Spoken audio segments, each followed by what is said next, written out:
नमस्कार। आज एक बार फिर हम ह्यूमन एक्सक्रीटरी सिस्टम लेके आए हैं। मैं तो सोचा था कि पिछला ही लेक्चर में पूरा कंप्लीट हो जाएगा, लेकिन मेमोरी फुल हो जाने के कारण रिकॉर्डिंग नहीं हो पाया था पूरा। इसके लिए हमें खेद है। चलिए आज फिर से एक नया लेक्चर हम लोग इस पर लेके आए हैं और सबसे पहले हम लोग को इसमें आज देखना है स्ट्रक्चर ऑफ नेफ्रॉन, फिर फंक्शनिंग ऑफ नेफ्रॉन, कैसे वो फंक्शन करता है, और किडनी फेल्यूर की बात करेंगे, कैसे होता है और क्या कारण इसका है, और फिर लास्ट में हम लोग उसका एक उपचार है डायलिसिस, उसके बारे में हम लोग चर्चा करेंगे। तो चलिए सबसे पहले आज देखते हैं कि ये नेफ्रॉन का स्ट्रक्चर कैसा होता है। बहुत ही आसान है इसका स्ट्रक्चर बनाना। थोड़ा सा इसके स्टेप पर आप ध्यान दीजिएगा तो बहुत ही आसान हो जाएगा। देखिए सबसे पहले हम लोग को बनाना है बोमेन्स कैप्सूल। यह एक कप शेप्ड स्ट्रक्चर होगा और ये इस तरह से, ये जो है कप लाइक स्ट्रक्चर ये बनेगा और इसको यहाँ से हमें क्वाइल्ड स्ट्रक्चर बनाना है। मतलब ये जो है इस तरह से घुमावदार स्ट्रक्चर बनेगा और फिर यहाँ से यू शेप्ड, थोड़ा सा ये चौड़ा होगा और यहाँ आके फिर एक पतला स्ट्रक्चर जो है इसको यू शेप्ड स्ट्रक्चर बनाएंगे और फिर यहाँ से थोड़ा सा मोटा ये जो है ट्यूब बना के और फिर यहाँ पर इस तरह से करके इसको फिर से क्वाइल्ड स्ट्रक्चर बना के और लगभग यहाँ पर फिर ये सीधा एक स्ट्रक्चर हो जाएगा। इस तरह से बनाया जा सकता है।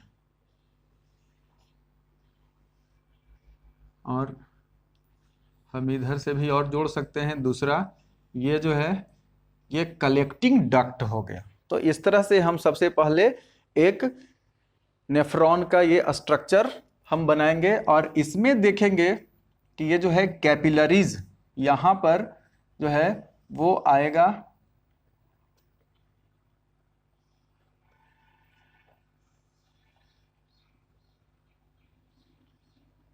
और यहाँ इसमें हम लोग इसका जो है वो क्वाइल्ड स्ट्रक्चर, मतलब ये जो है ग्लोमेरुलस कहलाएगा और इसको यहाँ पर क्वाइल्ड स्ट्रक्चर बना के और फिर बाहर निकाल देना है। इस तरह से ये जो है ये स्ट्रक्चर बन गया। ये क्वाइल्ड स्ट्रक्चर यहाँ पर आके ये बन जाएगा। ये आर्ट्रियोल्स है और इसको फिर हम लोग इसमें जोड़ेंगे और ये जो है इसके चारों तरफ ये जो है गोल गोल घुमावदार बनके और ये इधर से कभी इधर से ये निकलेगा। इस तरह से यहाँ पर इसको गोल गोल घुमाते हुए ले जाना है। मतलब कि ये जो है आर्टरी ये पूरा इसको कवर किए हुए रहेगा। ये दोनों तरफ से इसमें जो है आर्ट्रियोल्स इसको घुमा के और ये ले जाने का काम करेगा। कुछ कुछ इधर से भी इस तरह से हम लोग बना सकते हैं। इसमें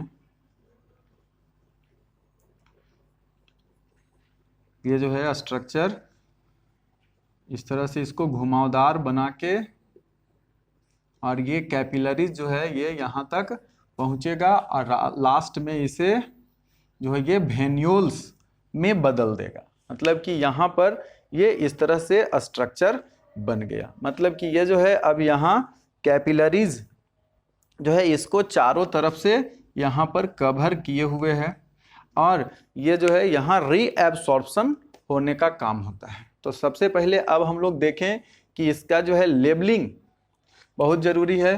तो ये जो आएगा ऊपर से, जो सबसे पहले यहाँ से जो आएगा रीनल आर्टरी से, ये जो है छोटा छोटा आर्ट्रियोल्स आएगा। तो ये जो है सबसे जो ऊपर वाला है इसको कहते हैं एफरेंट आर्टेरियोल्स।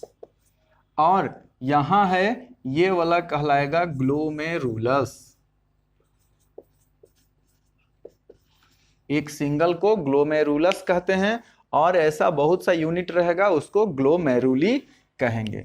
और ये जो बना हुआ है यह है बोमेन कैप्सूल, बोमेन्स कैप्सूल। और ये जो यहाँ जो ऐसे जो क्वाइल्ड स्ट्रक्चर हम लोग देखे, यहाँ पर जो ये ऐसे क्वाइल्ड स्ट्रक्चर है, यहाँ ऐसे देख रहे हैं ये वाला, इस तरह से जो क्वाइल्ड स्ट्रक्चर है इसको हम लोग यहाँ पर कहेंगे प्रॉक्सिमल। ये जो है प्रॉक्सिमल कॉन्वुलेटेड ट्यूब, ये है प्रॉक्सिमल कॉन्वुलेटेड ट्यूबुल्स और इसको PCT कहेंगे।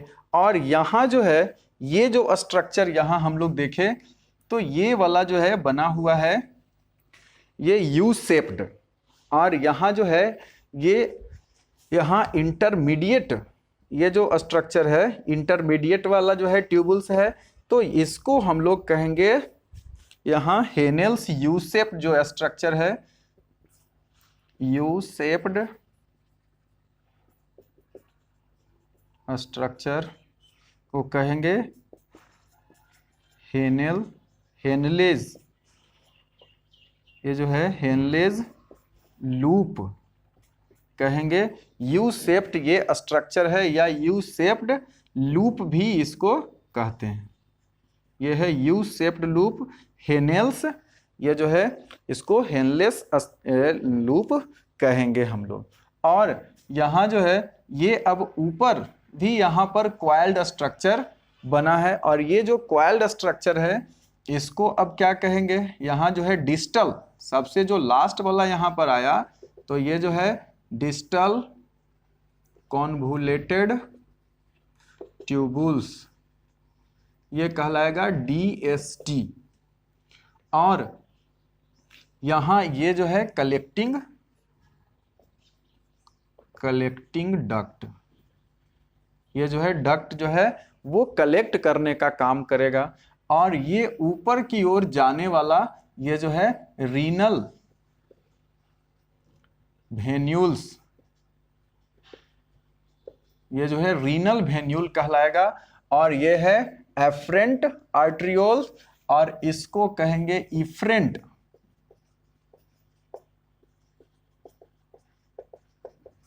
ये देखिए ये इतना लेबलिंग हम लोग का हो गया, एफरेंट आर्ट्रियोल और ये जो है ग्लोमेरुलस, ये क्वाइल्ड स्ट्रक्चर हो गया इसमें आया, और ये इफरेंट आर्ट्रियोल्स। तो यहाँ से ब्लड जो है वो आएगा सबसे पहले, और यहाँ ग्लोमेरुलिस जो है मतलब ये ग्लोमेरुलस में आके और यहाँ फिल्टर करने का काम करेगा। मतलब कि जितना भी है मोस्ट वाटर और ये जो है वो सब इसमें साल्ट यूरिया सब इसमें फिल्टर होके फिल्ट्रेट के रूप में इसमें चला आएगा।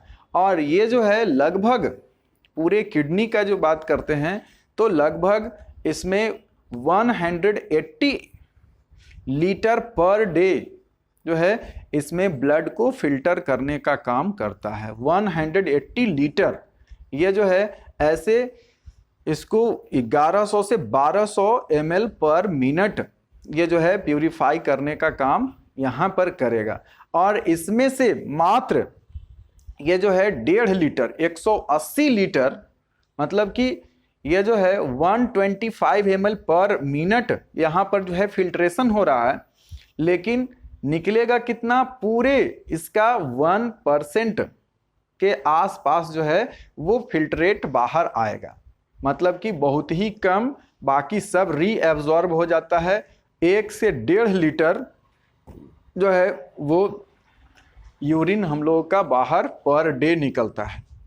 अब यहाँ हम लोग बात करते हैं तो इसमें जब आएगा तो यहाँ पर ये जो है बोमेन्स कैप्सूल में यहाँ ये फिल्ट्रेट जो है वो छनकर आ जाएगा और इसमें आगे बढ़ेगा।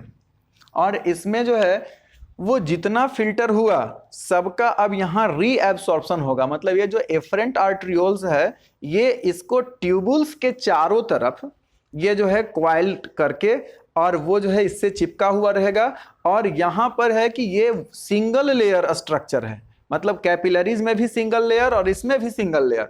तो इसमें जो है आसानी से यहाँ पर डिफ्यूजन हो जाता है, साथ साथ इसमें एक्टिव ट्रांसपोर्ट भी होगा जो इसको एक से दूसरा में भेजने का काम करेगा। यहाँ पर माइटोकॉन्ड्रिया बहुत अधिक मात्रा में होता है, इसके जो सेल हैं इस ट्यूबुल्स में उसमें माइटोकॉन्ड्रिया ज़्यादा होगा जो एक्टिव ट्रांसपोर्ट को बढ़ाने का काम करेगा। मतलब कि इसको फिर से रीएब्सॉर्प्शन में थोड़ा सा एनर्जी की भी आवश्यकता होती है, तो ये रीएब्सॉर्प्शन करने देगा यहाँ। और इसमें जो है ये धीरे धीरे रीअब्सॉर्ब हो जाएगा और यहाँ से नीचे आते आते इसमें जो है मोस्टली वाटर, शुगर, ये सब जितना भी है, मतलब ग्लूकोज, ये अमीनो एसिड, ये सब इसमें जो है वो रीअब्सॉर्ब हो जाएगा। और रीअब्सॉर्ब होके और इधर आते आते यहाँ से जो है ये ऊपर, फिर यहाँ देखें डिस्टल कॉन्वोल्यूटेड ट्यूबुल है और इधर वाला को प्रॉक्सिमल कहते हैं। मतलब फर्स्ट वाला जो यहाँ जो ऐसा जो घुमावदार स्ट्रक्चर है इसको कहेंगे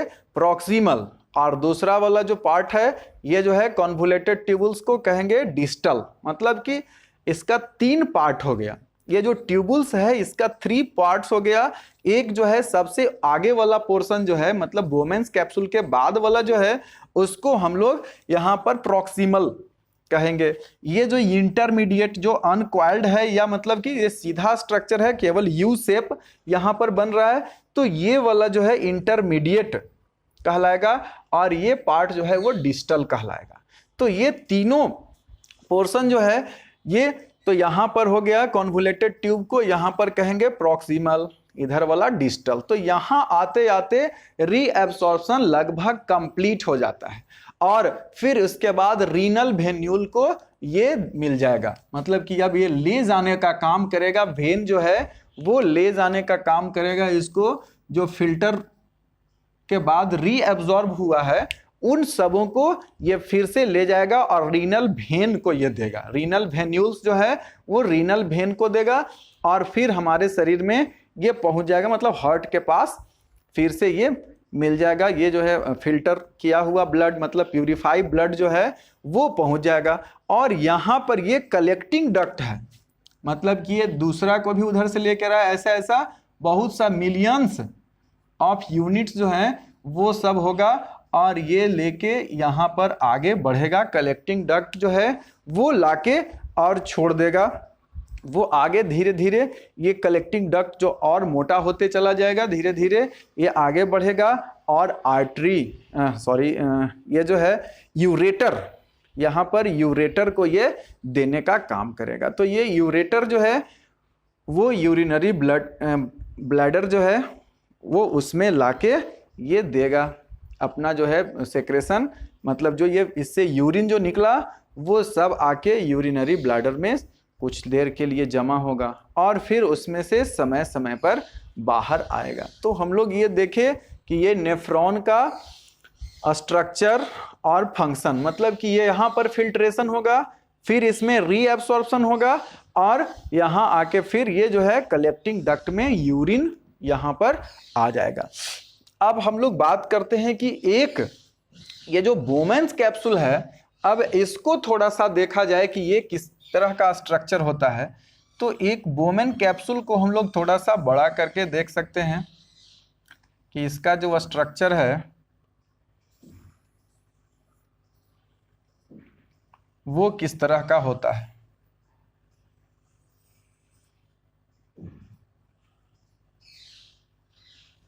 जैसे मान के चलिए कि ये जो है ये आया और इधर से जाने वाला है, तो बीच बीच में इसमें ब्रांचिंग हो जाएगा और ये जो ब्रांच है यहाँ एक दूसरा में आके ये खुलेगा। इस तरह से ब्रांच बहुत सा हो जाएगा।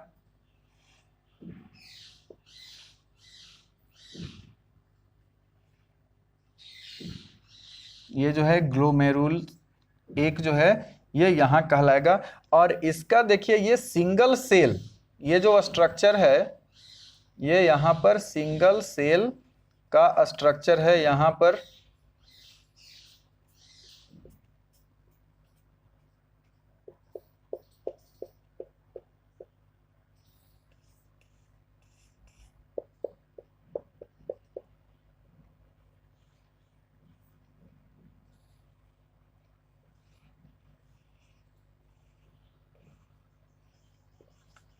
ये इस तरह से इसका बोमेन्स कैप्सूल का जो है स्ट्रक्चर है।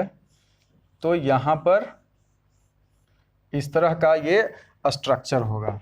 ये सब सिंगल सेल हो गया। अब यहाँ पर देखिए कि कुछ सेल जो इसमें हैं, यहाँ पर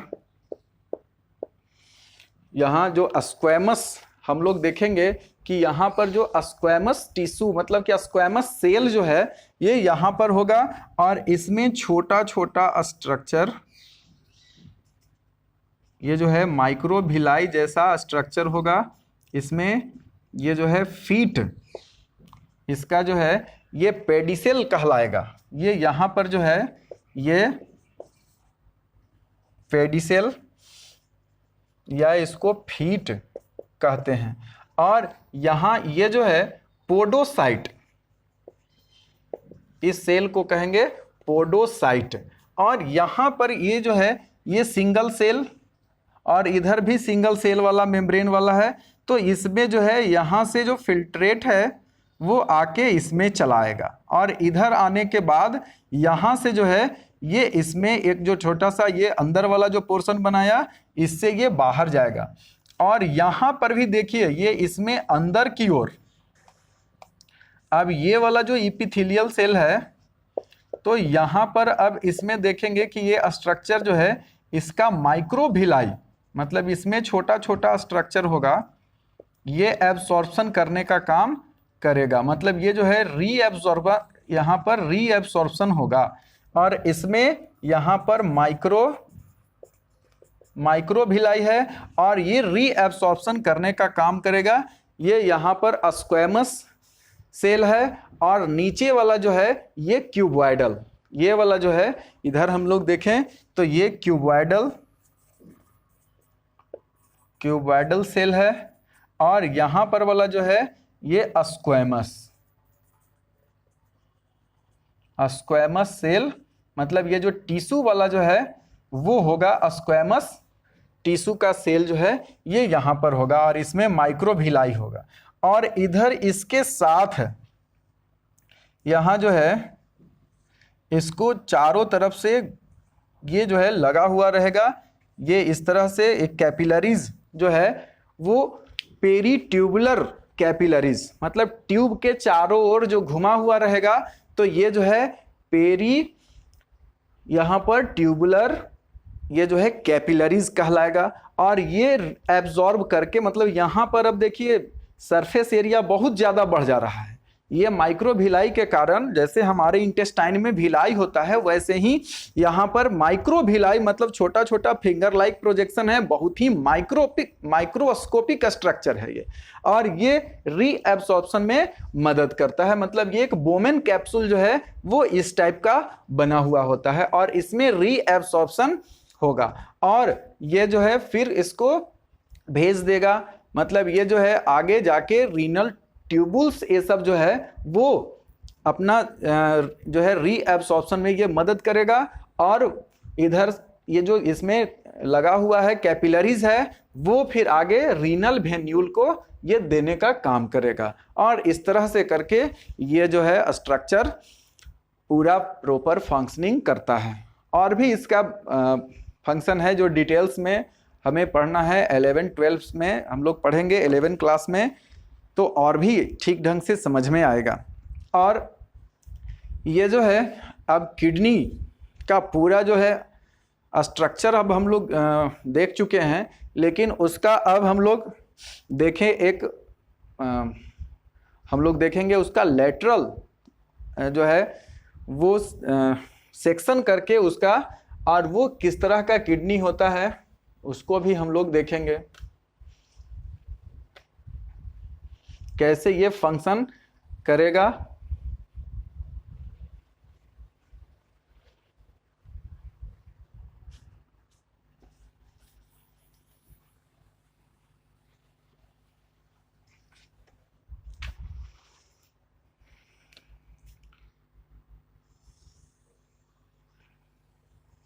देखिए एक किडनी का ये ऊपर से ये लेयर्ड स्ट्रक्चर होगा।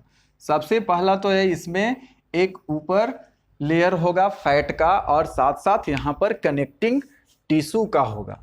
और ये जो है ऊपर से एडिपोज कैप्सूल भी इसको कहेंगे, और इसके नीचे एक लेयर जो है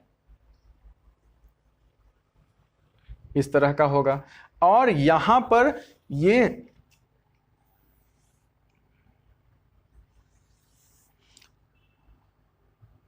यूरेटर यहां आके और दो भागों में बंट जाएगा, देखिए। और यहां से इसमें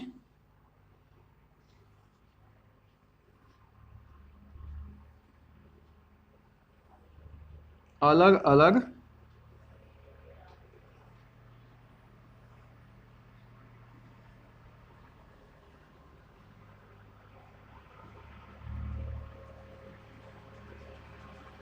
हम लोग ये स्ट्रक्चर बना लेंगे।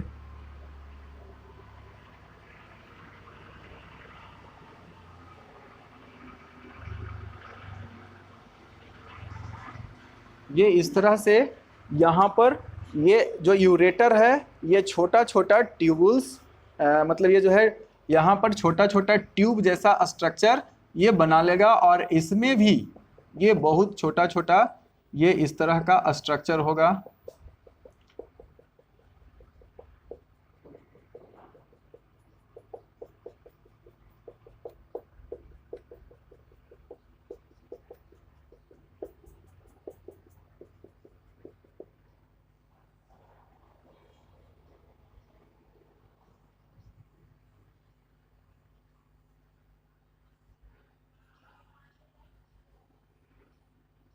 और यहाँ पर रीनल आर्टरी, रीनल वेन, और साथ साथ इसमें जो है वो रीनल नर्व भी आएगा। मतलब ये हो गया रीनल आर्टरी, रीनल वेन, और ये जो है रीनल यहाँ पर नर्व भी आएगा।